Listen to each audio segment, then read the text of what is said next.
Bawat tao may kanya-kanyang coping mechanism. May mga idinadaan ito sa method acting, karaoke at maging sa flirting.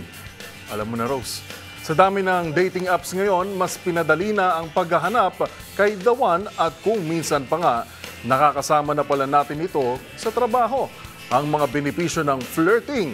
May benepisyo ang flirting. Alamin sa experts' opinion report na ito.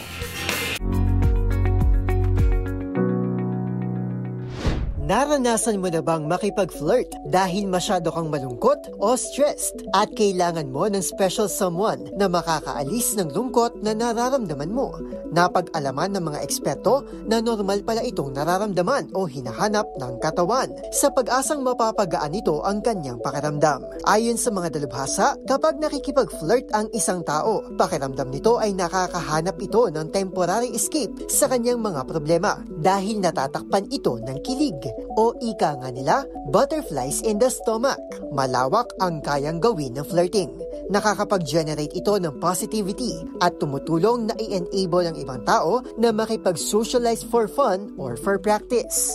Sinasabi rin na isa itong form of art na pwedeng magpasimula ng pagkakaibigan na kalaunan ay posible namang mauwi sa matamis na pag-iibigan.